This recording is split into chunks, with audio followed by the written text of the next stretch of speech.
team. I don't see Okay. them as a top All right. team.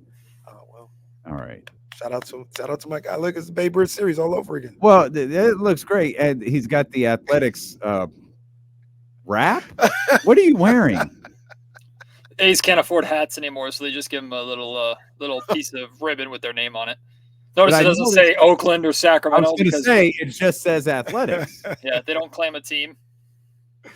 Yeah, Oh man, I would look. I will say this in all seriousness.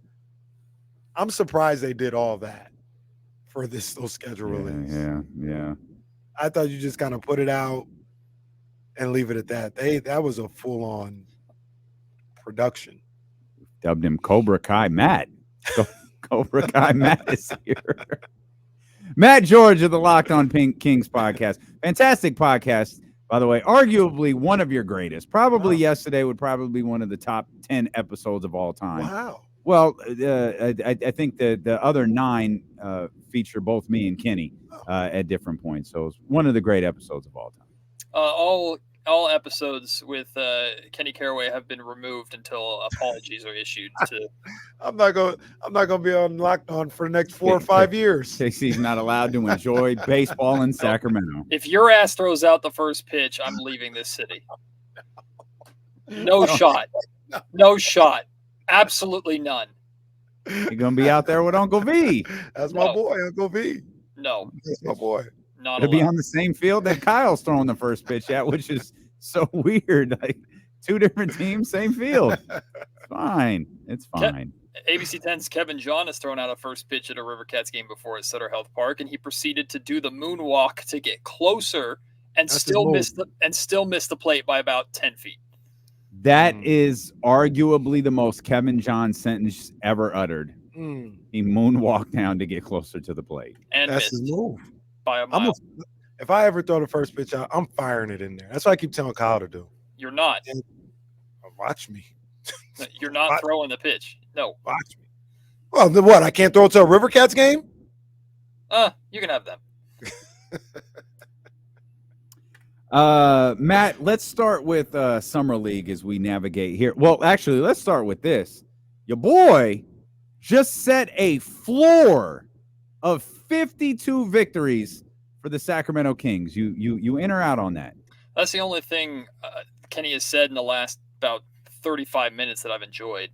No, I that's see, I'm riding the high with Kenny in such a major way. The more I think about this team, like the more I think they're going to be really, really, really good. Like I think the thing standing in the way of this team and getting to that point that Kenny is at is simply health, knock on wood, right? Like if this team is able to stay healthy and stay consistent, like I think they're going to be a really, really dangerous team. Now, reality is 52 wins still might be middle of the pack in the West. We're talking about like top 4, top 5, which is fine. Like that's improvement. I think D'Lo, you and I discussed on the podcast about like expectations, and maybe it shouldn't be necessarily about what seed they end up in, but maybe win total should be what we're more looking at. And I think the expectation should absolutely be that this is a 50-plus win team. You added a 6-time All-Star to the same core that won you 48 games a couple seasons ago and 46 last season when everything fell apart towards the end.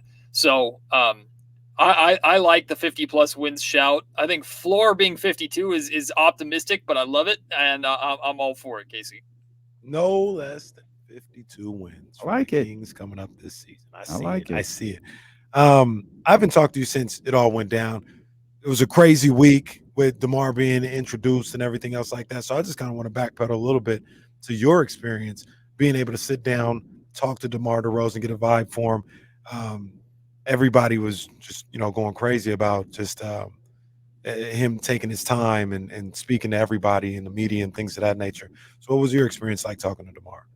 Fantastic guy. I mean, absolutely fantastic guy. Just from the limited time that we got to speak with him, but we were chatting even a little bit before the interview started, and we were talking about like the music and stuff that's going to be played every time he hits a bucket. And of course, everyone thinks it's going to be not like us, but I was telling him about like Malik Monk's the Latin prayer, Lord's Prayer that they do every time Malik Monk hits a shot, and DeMar got a kick out of that. But no, he's just really down to earth, really straightforward, and he's authentic with his purpose for being here. He made it perfectly clear during his press conference and perfectly clear during the interview that I had with him as well. He's not here in Sacramento as a sunset last tour of his career. He's here to win. He's here to win basketball games. He chose the Sacramento Kings because he believes that he can win here. And when a 6-time All-Star, and in my mind, future Hall of Famer, is choosing Sacramento and to join the Sacramento Kings over markets like LA and Miami because he thinks there's a better chance to win here, I think that tells you something about where this team is at, plus the influence that De'Aaron Fox and Malik Monk had on his decision. I don't think is something that should be overlooked, especially from the Kings' perspective too. But my favorite part of the conversation that I had with DeMar, I got to talk to him about the age. I got to talk to him about 34, 35 years old. The only thing consistent that I'm seeing, whether it's from Sacramento or outside Sacramento, of criticizing this move has everything to do with the man's age. It's like, oh, he's 34, 35 years old. The Kings are paying him for the next 3 years, conveniently ignoring the fact that the third year is a partially guaranteed year anyway, so it doesn't really matter. Don't let facts get in the way of their hate. Yeah, regardless. I mean, because if DeMar DeRozan was 38 years old and went to LA or Miami, it would have been the greatest signing of all time. But because it's in Sacramento, we got to find a negative about it. But they conveniently ignore the fact that he's had 11 straight seasons scoring 20 or more points. He's had the last 3 seasons, he's played 74 games minimum. And over that time, he's averaging 25 points per game.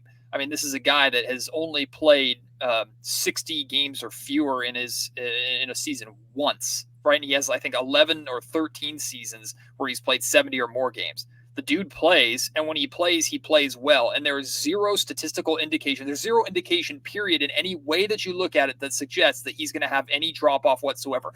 That would be the anomaly, not the expectation. So getting to talk to him about that and hearing him talk about how much he values being available and how much he values like playing and how much he loves the game of basketball and how he loves to play for free during the summertime, right? That just, I mean, reaffirmed the idea that the Kings got not just a dude, they got their dude. And I think this is tremendous for the city.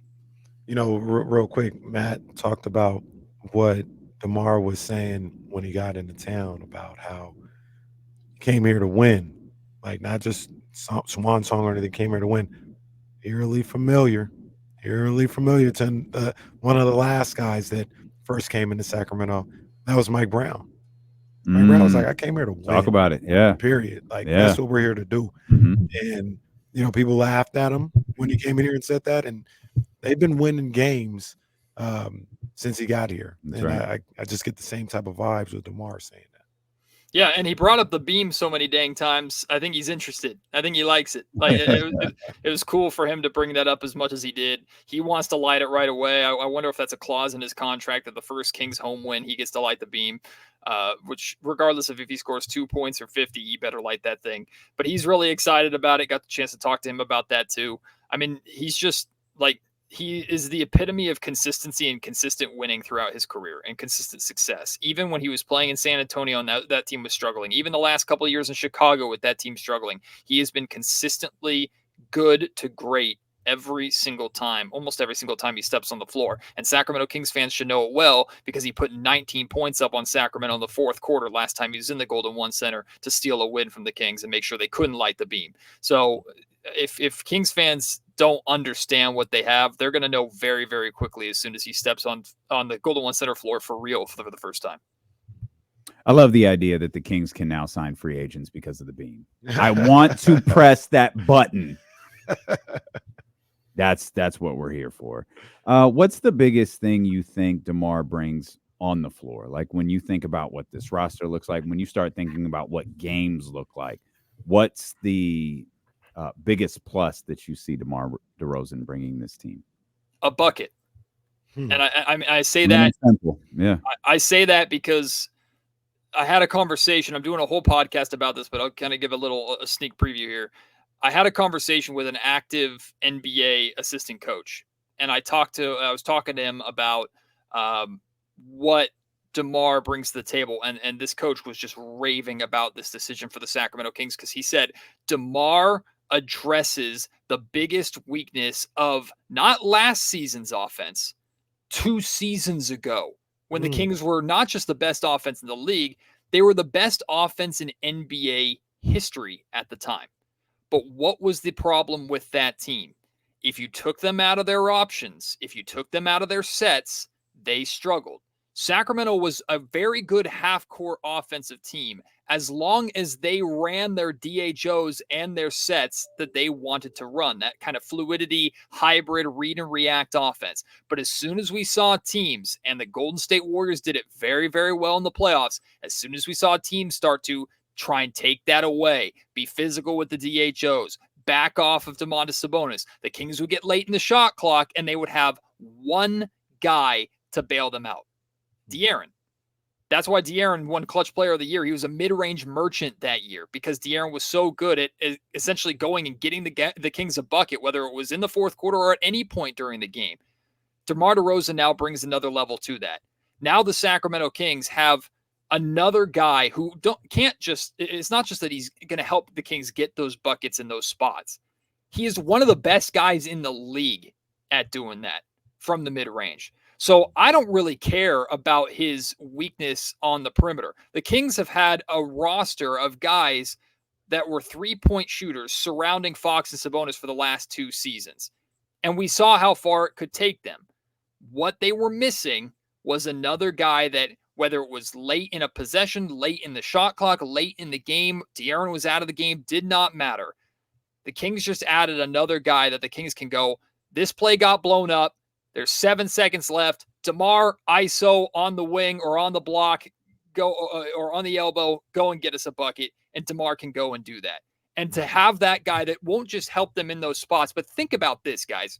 How many times were the Kings reeling last season on the wrong end of just these massive runs where they could not stop the bleeding? And half the time they were looking to Harrison Barnes to help them stop that bleeding. Now the Kings are on the wrong end of an 8-0 run. De'Aaron Fox is out of the game, hopefully not because he's injured, maybe because, I don't know, he needs some rest and can't play 48 minutes a night. DeMar DeRozan's in there. DeMar DeRozan stops the bleeding, rights the ship. Fox comes back in. Kings go on a run. Now they rebuild their lead or take the lead back themselves. Right? This is what DeMar brings to the table, and he's been doing it at an elite level his entire career, which once again has not slowed down at all the older he's gotten. In fact, he's gotten better at it the older that he's gotten, when he's relied less on the athleticism that he had coming into the league and more on the IQ and the skill that he has as a mid-range merchant. Plus, one more thing I'll throw out there too, DeMar DeRozan shot 39% in corner threes last year. So he's not useless on the perimeter. If you have to put him in the corner to let De'Aaron or anybody else go to work, DeMar is still good enough to either hit that shot or force defenses to respect him. He's a bucket every single way you put it.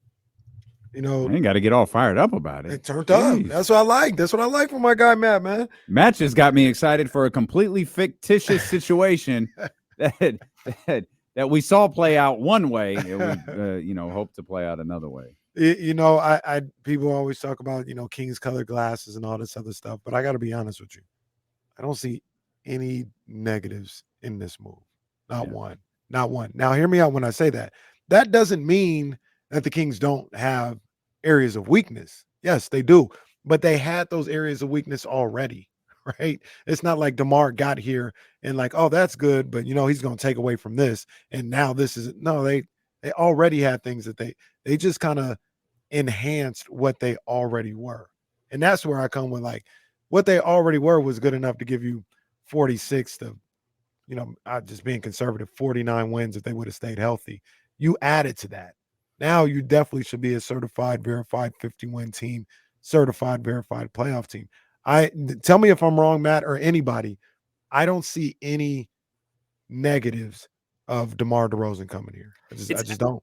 It's actually pathetic how hard some people have been working to try and find a negative outside of DeMar DeRozan's age. The fact that we now suddenly care about a pick swap in 2031, like it's a bigger freaking deal than DeMar DeRozan, a known commodity 6-time All-Star. The Kings didn't lose their pick. They just swapped it with a San Antonio Spurs team that might be on God mode with Victor Wembanyama. They also might be terrible at that time because Victor Wembanyama decides to leave and go to LA or do something. We have no idea.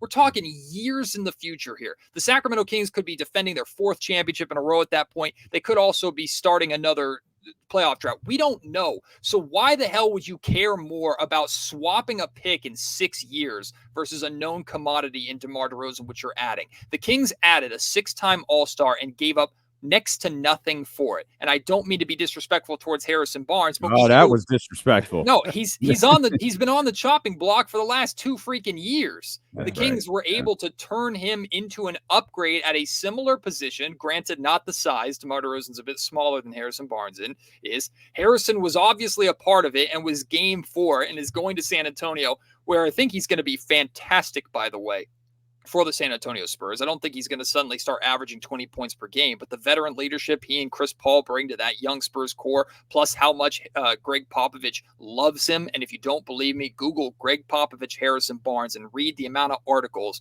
for when Harrison played for Pop on Team USA and how much Pop just loves and trusts HB. So it makes perfect sense for Harrison. The Kings turned it into an upgrade, and they still have assets available. They have their 2025 pick tied up still in this Atlanta deal. They now have 2031 stuck as a pick swap, which there are ways that they can trade that in the future.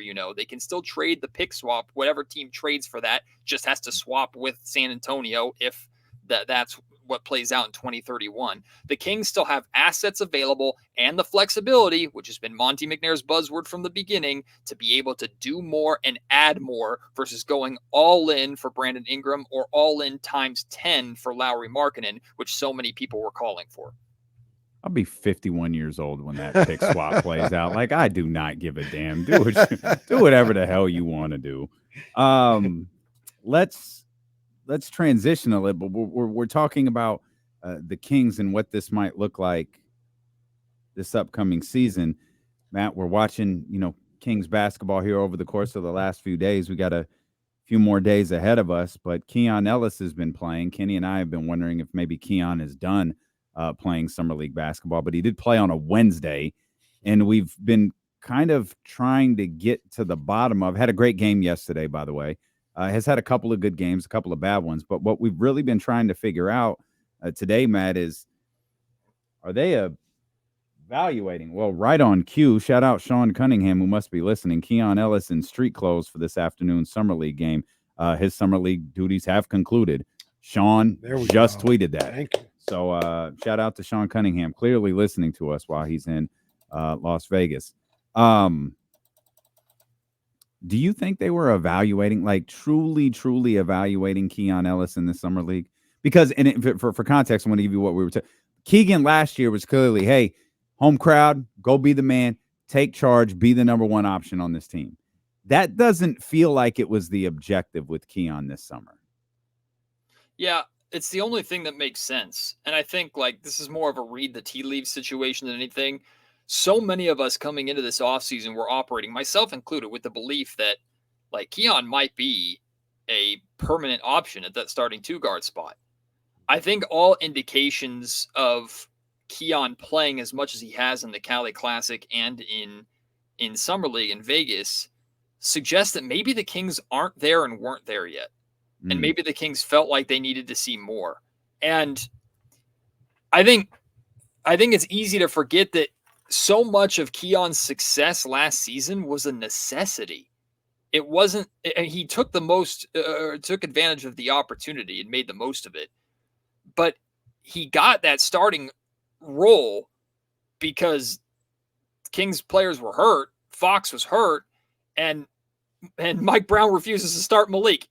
That's why he got that opportunity. Again, Keon made the most of it. All power to him. And I think the way Keon has played last season, he more than has earned the NBA contract that he's on. And I think he's more than earned a consistent rotational spot.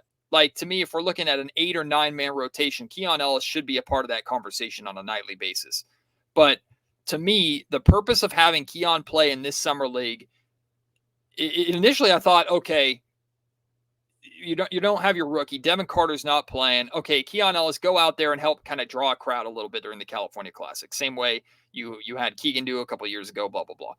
Now that he's played this much through Summer League, to me, it's okay, we want to see how good Keon can be as an offensive option because that's what's going to keep him in a starting lineup. That's what's going to win him that spot. Because I think the expectations of what he can do defensively are clear, right? We expect what Keon brings defensively, the effort that he brings. You expect that every time he touches the floor. You don't have to worry about that. The question mark is, are you going to have the nights where Keon hits a couple threes and is playing well against the Golden State Warriors in the first play-in game, and then is MIA in the second play-in game against the New Orleans Pelicans? Which version of Keon is that? And can I get consistency on both ends? I think that's what the Kings have been looking for, and we're hoping to see a little of in Summer League. I have no idea if they saw it. Now with the addition of DeMar DeRozan and the expectation that Kevin Huerter is going to be here going forward, Keon's, unless he blows people away in training camp, Keon's days as a starter might be done. In fact, I think they should be, less because of him and more because of the guy that I want starting in that spot. Which is? Malik Monk. I'm with you. And the only reason I asked, though, is because, I don't know, we've been kicking around the idea of somehow, some way, Kevin Huerter still being involved in that discussion of being the starting two guard. I don't think it's the craziest thing ever. I don't think it's going to happen, or it should happen. I'm with you. I think it should be Malik Monk. I'm ready for that time to start, that Monk-Fox backcourt era to start. But I do understand some of the arguments that people have for starting Huerter. What do you think about just his role on this team potentially? I think Kevin Huerter's role, and this is a good tease to the podcast that I'm doing tonight, I think his role is clear regardless of what spot in the rotation he's playing. Kevin Huerter's job is to come in, space the floor, and knock down threes. Like, if Kevin Huerter is not hitting shots, take him out of the game. And you have options now. You have depth now to where, hey, Keon, those are your minutes tonight. Hey, whoever, those are your minutes tonight. Like, whoever's hitting shots. Hey, when the rookie comes back, Devin, those are your minutes tonight. If Kevin's not hitting his shots, he's not doing anything for you. And that sounds blunt. It sounds harsh, but that's the way to look at it. Now, that also opens the door to a massive amount of opportunity for Kevin. He can be a straight poacher. That could be his job, a perimeter poacher. You come into the game for a 6-minute stretch, whether it's starting the game or coming off the bench, whatever the case may be. You play 6 minutes before getting subbed out. Your job is to get 3 shots up in those 6 minutes and hopefully knock down 2 of them. Like, Mike Brown has been consistent with, if the shot's there, take it. The only time he's going to cuss you out is if you have an open shot and you don't take it. That is the role that is made for Kevin Huerter on this squad. I understand the argument completely for starting Kevin because of the spacing on offense. If that's the route the Kings go, I understand it. I disagree with it because I think the writing has been on the wall with Kevin's fit long-term with the Sacramento Kings. But also, make no mistake about it, too. The best version of the Sacramento Kings next season features Kevin Huerter playing a prominent role.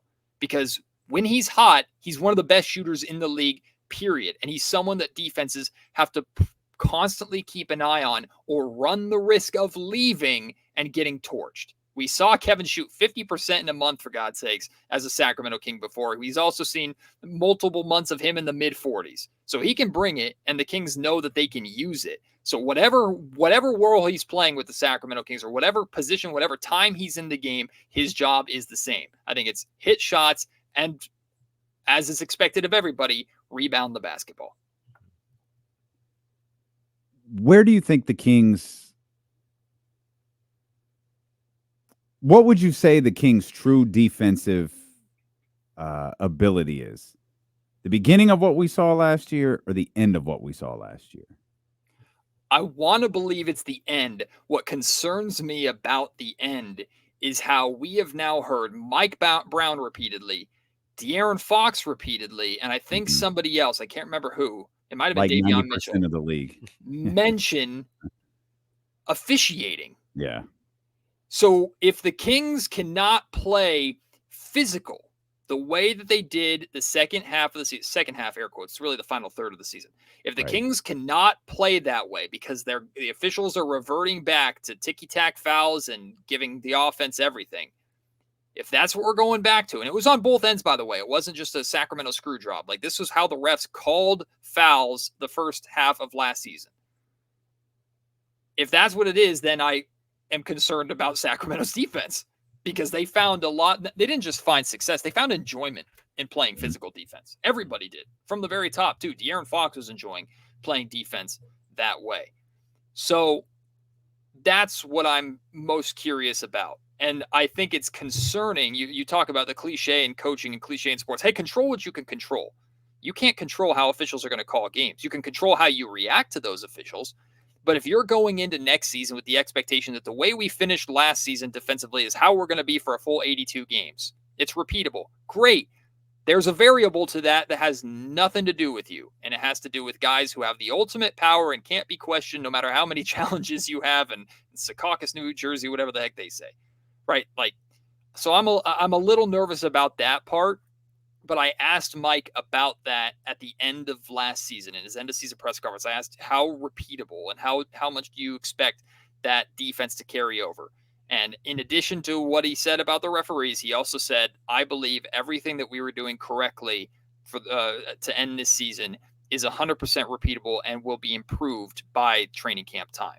So that if that's what he's saying, that should be the expectation. But the referee variable is certainly interesting.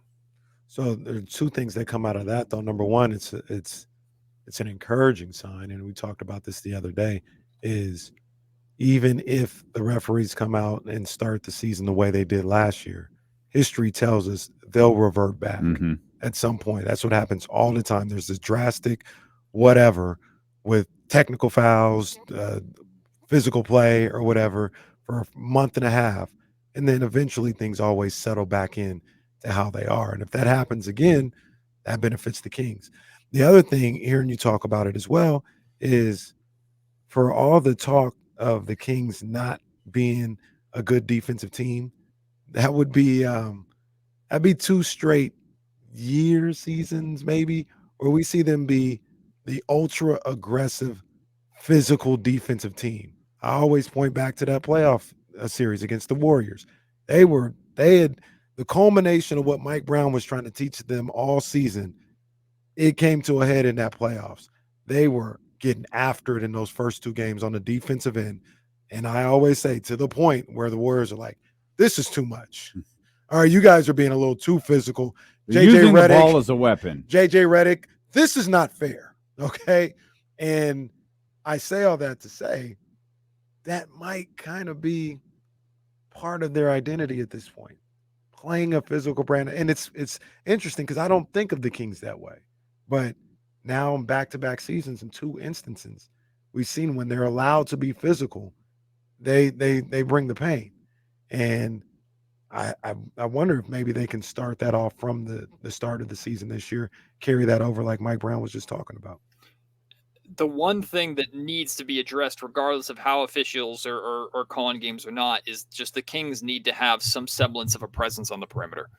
How bad they were torched from 3-point range consistently last season was their biggest issue, to where Mike pointed out multiple times, because I think it was his son or somebody who was sending him numbers going, Dad, if you were an average 3-point defense, you'd be a top 10 or top 15 defensive team. That was early in the year. That wasn't when they started to figure things out. Right. So the Kings need to find a way. Now, I thought one of their biggest issues with that was their lack of size. And to some extent, they've gotten smaller by trading Harrison Barnes away to bring in DeMar DeRozan. So there's a question mark still about their overall perimeter defense as well. Hopefully Devin Carter helps with that when he's able to play too. But like, even more than the officiating, if you can, like, Mike had to straight up teach these guys how to close out properly at points last season. That hopefully that is well in the past. If the Kings have a perimeter defensive presence, and hopefully the physical way that they play can help with that, then I expect this Kings team to be significantly better defensively from the get-go. Is that all we're talking about, really? Is physicality? I think that is the foundation of how the Kings want to play on defense. Play physical. They don't want to be pushed around. Foundation of how Mike Brown wants to play Correct. on defense. Yes. Yeah. Move your feet, guard with your chest, not your arms. That's what De'Aaron Fox has gotten really good at over the last 2 years. Go back, just watch how many, you can just watch through old games and see how many times players tried to beat De'Aaron off the dribble, which is already a mistake. And he would just move his feet, almost put his hands behind his back, put his chest out, and they wouldn't get by him.